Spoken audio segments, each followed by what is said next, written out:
que me tocó en pleno proceso estar luchando justamente por los derechos, que en aquella época la mujer era vista como una cosa, nos trataban muy mal.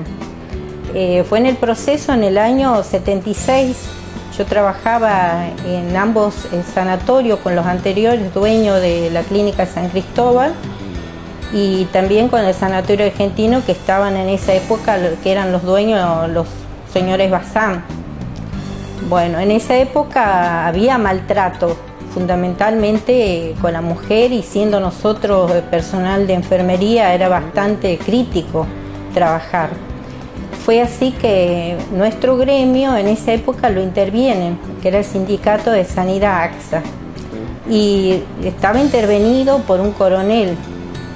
Tal es así que un día converso con mis compañeras para decirle: mirá, tenemos que hacer algo porque esto así no podemos seguir.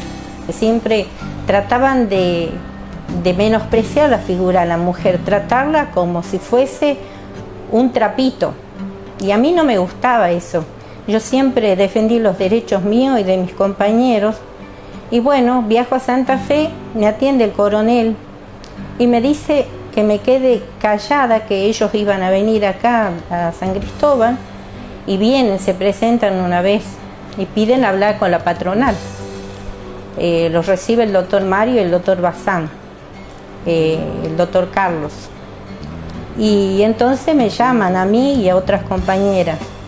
Y ellos pensaron justamente de que yo iba a tenerle miedo, que iba a decir otra cosa. Todo lo contrario, yo en esa época, con todo mi derecho, hablo y le digo lo que estaba pasando, que nos pagaban mal, no nos daban descanso, no hacían ni por media hora, por una hora, nos pagaban centavos, no nos daban descanso, no nos dejaban desayunar. Estabas desayunando y te venía y te llevaban, te decía que tenés que llegar. Hablaba el médico y era como si hablaría un coronel, porque tenía que salir 4 o 5 a atender a ese médico.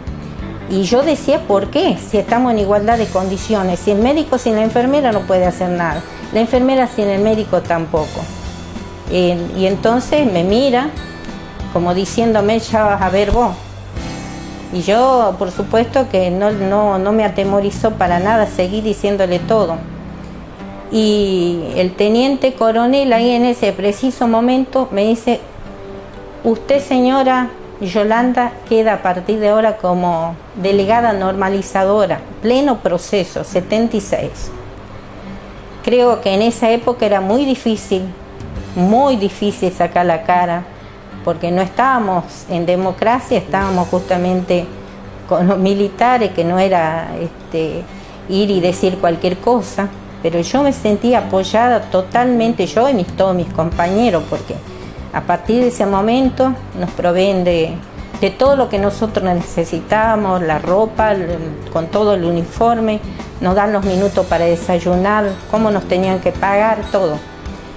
Por supuesto que eso reivindica la figura de la mujer. En primer lugar, creo que reivindica por el hecho de ser mujer, porque sos mujer, sos madre, sos esposa y también sos trabajadora. Y bueno, estábamos siempre muy en contacto con la gente que había estado en la CGT de Santa Fe, que en esa época todos los gremios estaban intervenidos. Y nos juntábamos y hacíamos reuniones privadas, siempre muy privadas, porque era prohibido hablar de política. Y a veces viajábamos en distintos autos a Santa Fe y nos reuníamos en Alto Verde, siempre en las orillas, en algún ranchito por ahí. Y bueno, es una historia bastante que nadie cree, porque muchos de los que ahora están y hablan de democracia, en esa época no sacaron la cabeza. Estaban metidos debajo de la mesa o debajo de la cama.